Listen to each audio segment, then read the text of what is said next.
back, went to work the next day, and we were back on. And no one knew the wiser. Absolutely.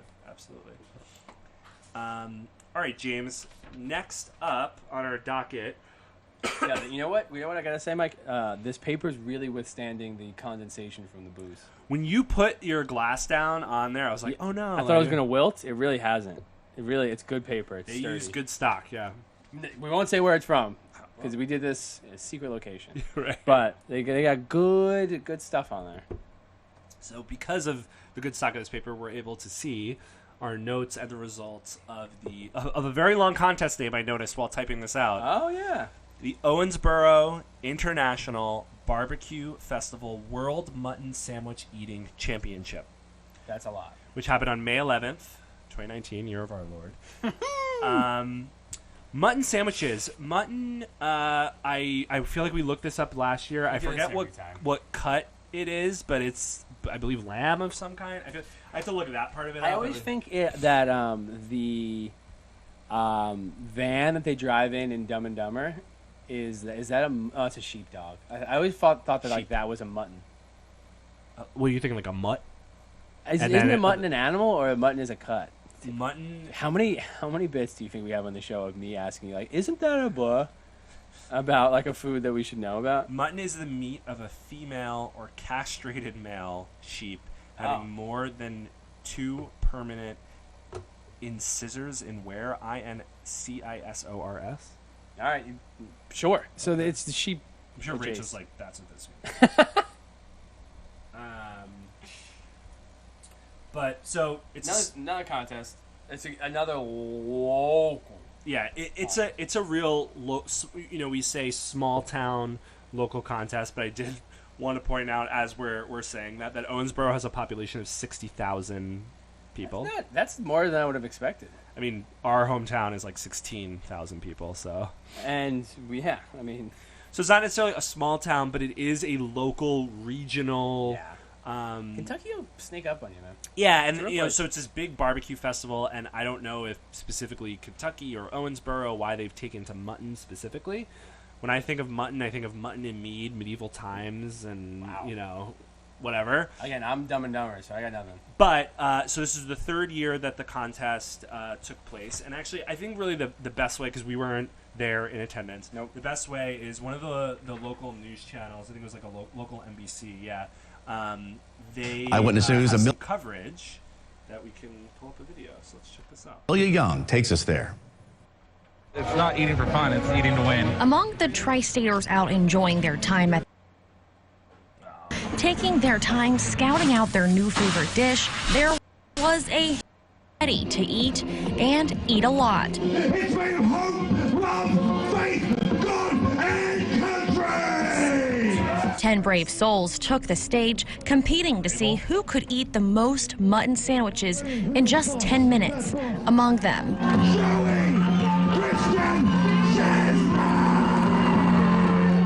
world-famous competitive eater Joey Chestnut. I go into the contest knowing that I'm not going to feel great afterwards. I'm going in knowing that it's going to take a couple days for me to recover. He broke a world record in 2018.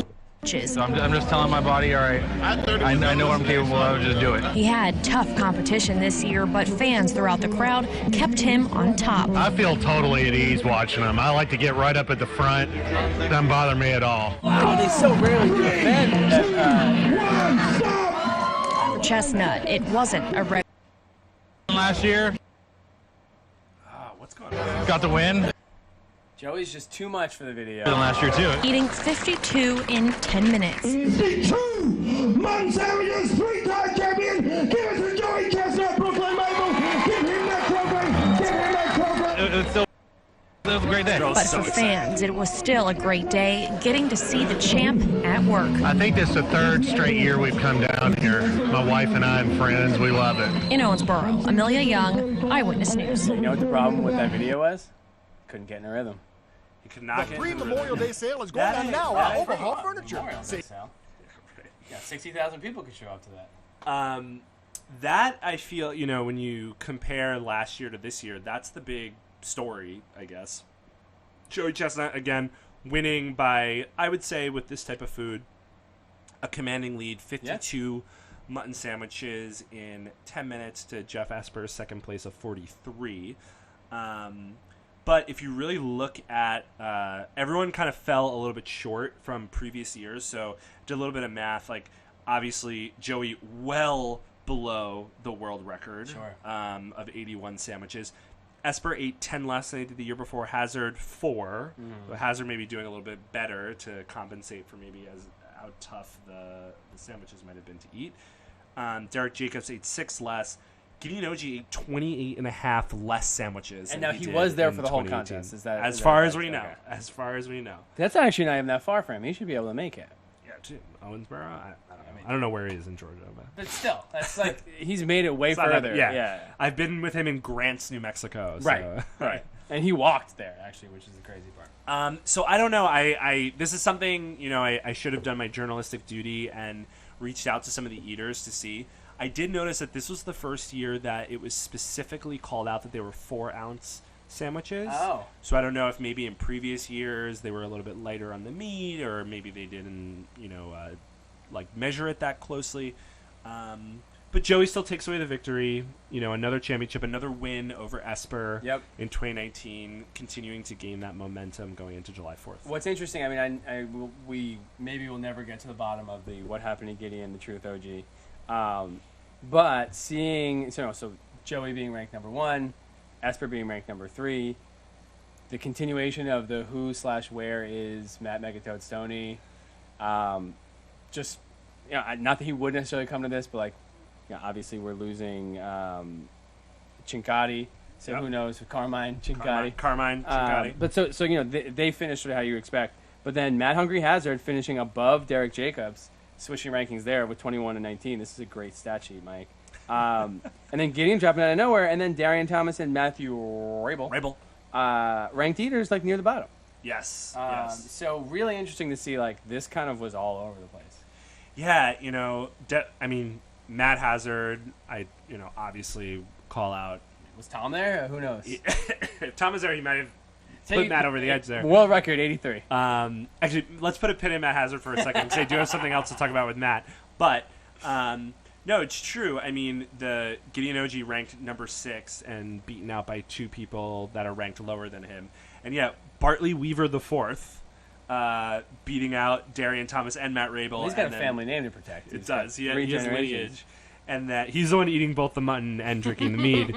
And Matt Hannon edging out Matt Rabel, another ranked eater. And then a gentleman by the name of John Wells apparently disqualified. A little bit of a reversal. You hate to see it. So, no, that is super interesting. But what let's try to figure out. I can't ask him because Gideon will fight me if I bring this up to him. Who's your friend? Are you talking shit again? Yeah. But if you see him on the streets, ask him as a fan. And Mike, maybe we should try to track him down. I'll see Gideon next week. Perfect. Hopefully, as he defends Tell his him title. that I want to know. I'll ask him. But why I definitely wanted to talk about this contest in particular was, as we mentioned, the small town contest, but also the barbecue festival that goes on around the contest. I think is pretty interesting. That there's all these other events that go on. I looked quickly at the schedule of events. Yeah. They also have I assume, an amateur pie eating contest that goes on. There's a lot of judging of local barbecue. They give out awards and so on. But one of the things... It's a real proper food fest. Correct. Something that I was tickled to find out was happening is a keg toss. A competitive keg toss. Is it steel? Is it the metal ones? No, right? They look like plastic, maybe but still weighted kegs to some degree. So I found this out from Matt Hazard talking about the contest, and he said, "Yo, I actually did the keg toss," and he's young enough that he won't throw his back out doing something like that. He sent me, right? Because I look at that. Yeah, he's 23, 24. You're gonna kill yourself doing that. He's just barely older than his ranking, in Major League Eating. But what I really appreciate, Matt, and he's done this once before for us on the show, he uploaded a video to YouTube, an unlisted video for us. I don't know if he's going to use this for his eventual video of the contest, but I wanted to go so we could see how Matt Hazard did in the keg toss. So these are blue plastic kegs. And Matt Hazard with the tank top. Hazard's been working out. He lifts. Also, is this pre or post contest? I believe it's pre. Wow, so that's why he's so tired. He is throwing stuff around. So he said to me, It's not on a bounce, huh? It's how, I don't like this. It's the first bounce. That's proper. Oh, you know keg toss rules all of a sudden? But We what went to if- college together. Where were you doing this? What if you land like straight?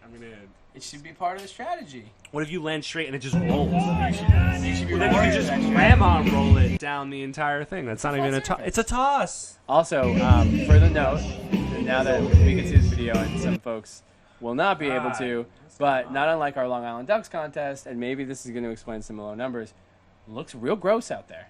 Yeah, Rainy. it does. I mean, I don't know why Hazard's in a tank, but looks cold, rainy, sort of He's raw, never cold. gross out. Hazard's never cold. No, the kid's piping hot.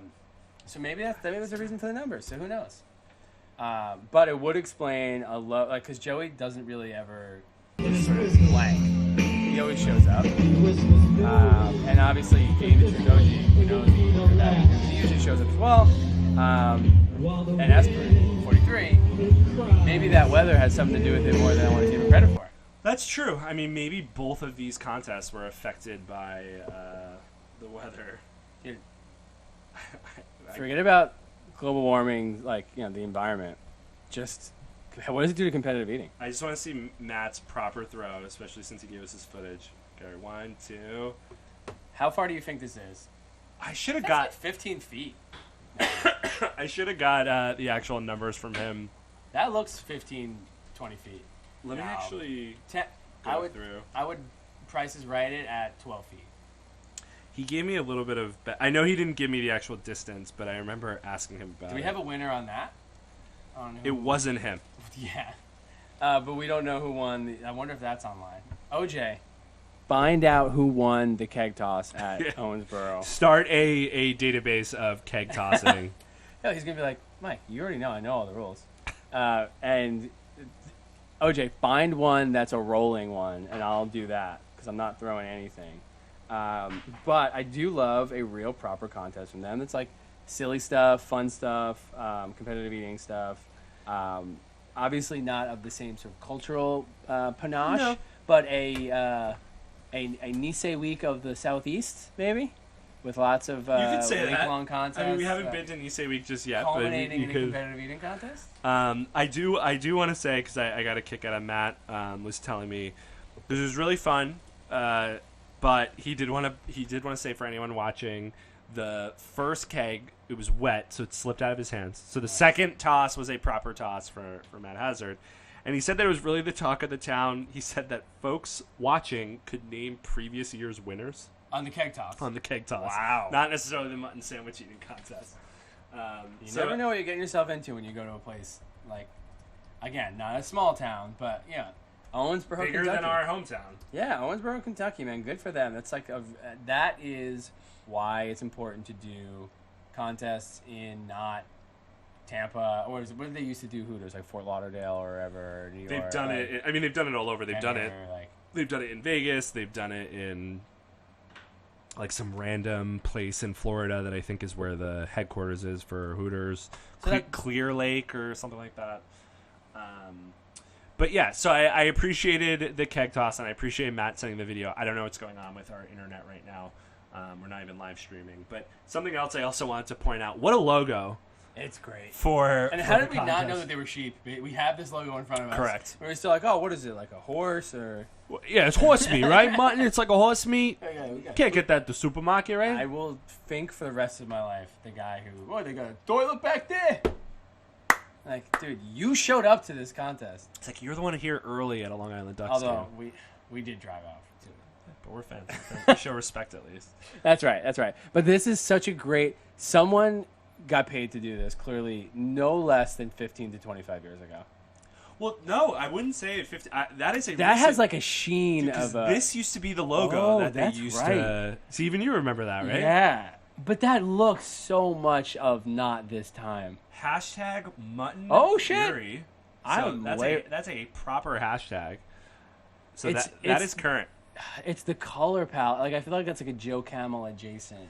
I mean, this would be like the next team that's going to join the independent like baseball league with when they do the a crossover Owensboro like they do for Mutton Fury.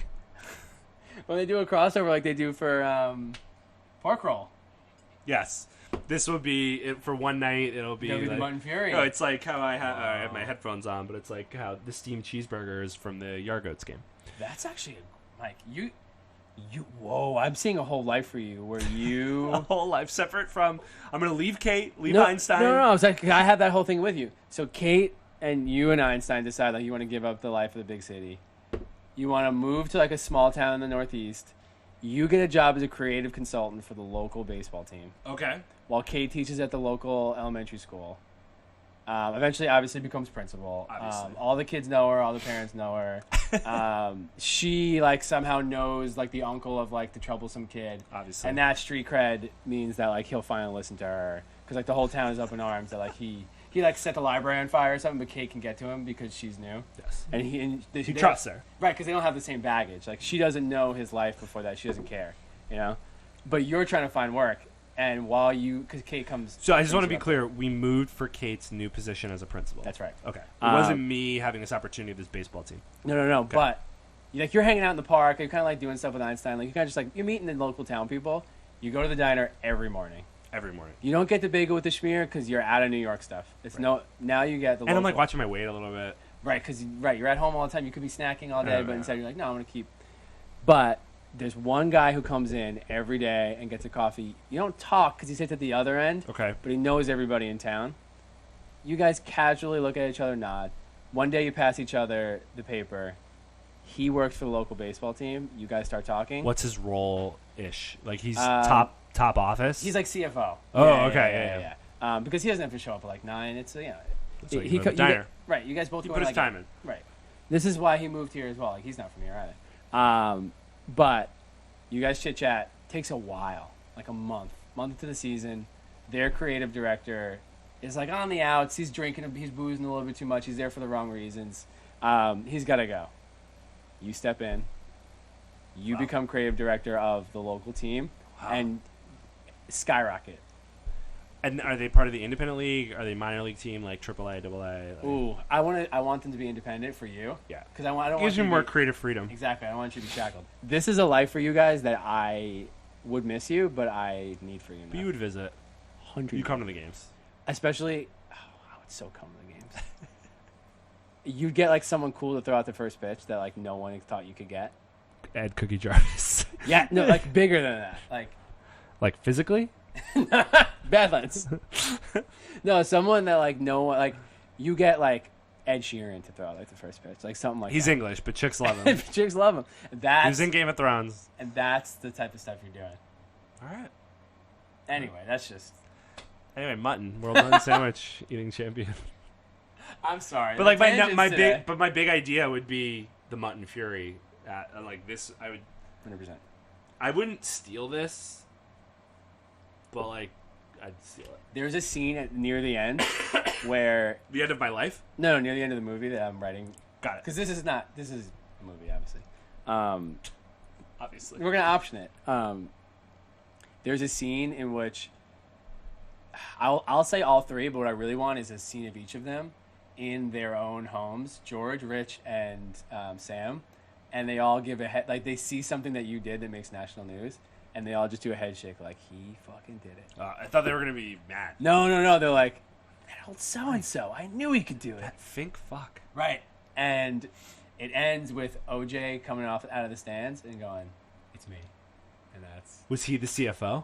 Oh, I didn't even think about that. Was he the CFO the entire time? Now he is.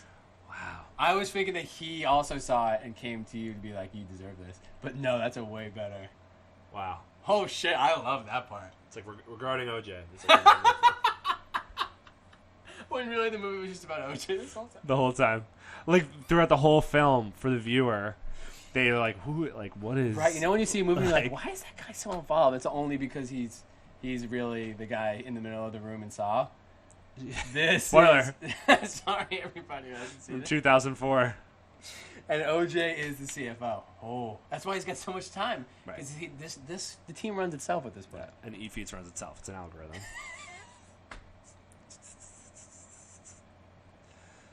How our last episode I was so proud of. I don't know what to do. And this is probably our last episode of the podcast because now we have to start shopping around this script. Kate, do you have a resume filled out? I need to send it to people. So to tie us up in a little bit of a bow. Yeah. Mutton, it could make a great inspiration for a movie script. Yeah. We know it makes a great competitive eating contest. 110%. Congratulations to Joey Chestnut. Congratulations to people like Matt Hazard who are continuing to not only storm the competitive eating world, but also the keg tossing world. 100%. Well. Big shouts to Tom, who for sure is on the other end of... I hope Tom... So I will say, I from the roster that I have, Matt Hazard will be out in Iowa next week, so Yes. I'm psyched about that. Will Tom, I don't know, we'll see. He came to Des Moines for the Nathan's qualifier, so we'll see. Yeah, there's a lot happening in the world of competitive eating, and again, with all this happening in my life in the near future, I don't know how much longer I'm going to be involved in the world of competitive eating. So follow along with us while you can. And shouts out to the Heavy Hitter Network. I'm rocking the old Fink Beats the Stomach Heavy Hitter Network T-shirt. That we've really been the surprising legacy of that. Yes, network. we were the only podcast that I know of. I don't think the Lion's Den or 4for4 is still happening, but No. And also, I'm the only person who's ever shouted them out on a song. that is true. That I we know. still, and they still get the shout out, so it really stays alive. There we It's go. on Spotify, man. And speaking of Spotify, we're also on Spotify. There we go. Great. Where wherever podcasts are found, iTunes, Stitcher, Spotify, Last FM, I think. We're on a lot of different channels. Some of them I didn't even realize our feed was getting. Isn't Last FM like the Or smooth... Player FM. I don't know. Something FM. It's on... If you go to our Twitter and Instagram, the link that's in there will bring you to a page with all of our links. And where could you find us on Twitter? Twitter and Instagram. You can both do that by going to Twitter or Instagram.com/FBTSpod. Send us a message there. Shout us out. Slide into our DMs if you want to. But if 280 characters just aren't enough, you could go to the DM. But you can also send us an email. That's an electronic snail mail. And you can do that by sending it to thinkbeatsthestomach@gmail.com. And James, we talked... Well, we saw like a lot of like coverage of the contests that we went to. Footage, vids. We also, like, from being there live on LI, we took a few photographs. And also with some of the news story, I didn't even, and I'm going to post this, didn't give a shout out to an article that was written about one of the barbecue, like, pit masters of Owensboro. So there's a lot of stuff out there across the internet. Yeah. If only there was one place Yeah. that the people could go to try to see this stuff, click on this stuff, talk about this stuff. In today's day and age, first and foremost, you got to ask your parents if it's okay to go online. Number one, most important. And then go to https://facebook.com/FinkBeatsTheStomach. Very, very true. If you're listening to this, you can find us on YouTube and watch this. Just watch us stumble through the show that we have here, episode Fink 89. Beats the Stomach. I'll watch that. I watch that. I forgot about that. Like and subscribe, comment below. That's what they all say. Hit the little bell so you get the notification of when we put up new stuff. I don't really know how YouTube works. We're just trying. 5 stars. 5 stars on iTunes, please. You don't review on YouTube, but subscribe and comment. We like to interact. We have there's been some like new fans coming in and interacting with us, which is amazing. So we love to hear from you guys. Let us know what you think of the show. Let us know what you want us to cover if something comes up. Oh, also, big shouts to Ronnie Hartman. Big guy. shouts to Ronnie Hartman and Sophia DeVita and Katie Prettyman. We will talk about this contest on our next episode because I am hoping and praying that some form of video comes out of the contest. If not, we'll find some way to supplement it. But congratulations to the 3 of them. If you follow us on social media, you saw us freaking out about it. The road to Coney is very, very exciting. And it's going to continue. And if anyone's still listening, if you have comments, if you want to punch up the script for Mike and Kate's life in small town America, We're open to it. hit me up. Jay Splizzy on Twitter or FBTS Pod on Twitter or Mikey Sizzle on Twitter. I don't think Kate's on Twitter, or we should give her handle out. She got hacked and lost her password. Classic Kate. We want to know more about what you think about Mike's life in this world.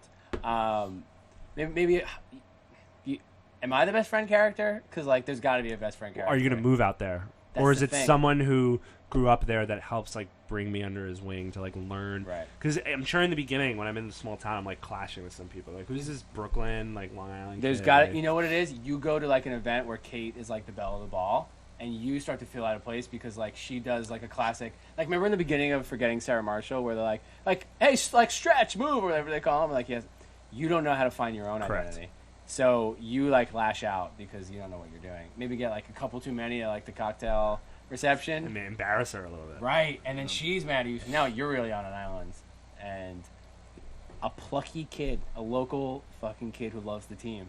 And you think there's a big age gap. And I'm just like, oh, kid. Like, oh, this kid is the only one that's going to talk to me. Right. You're left with no one, and this kid's like, hey, mister, I heard you made a huge fool of yourself last night at the ball. Don't My worry. dad said, you're a loser. Right, like, don't worry, I peed my pants last year. Everyone laughed at me. And then... There's a lot happening. There's a lot happening. Ooh, I'd watch this. You can watch us on YouTube. Anyway. I think maybe our next episode we'll do like a dramatic script reading of the entire... I would spend way too much time writing the script, I can promise you that. But so for our next episode, definitely want to talk about Cincinnati. We have Able Skeevers coming up. Pepperoni Rolls is coming up. Local. A lot of qualifiers. Rouse's Crawfish, Canteen Sandwiches, Oysters. It's boom, boom, boom, boom, hot, hot, hot. And then it's going to be July 4th before we know it. Yeah, it's coming So up quick. stick tuned. Let us know what you guys want us to cover, who you want us to have on. Do you want us to just talk about the script? We can do all that. But we thank you guys for sticking with us through it all, no matter what it is, and especially for listening and watching this episode of Fink Beats the Stomach. Good night, everybody.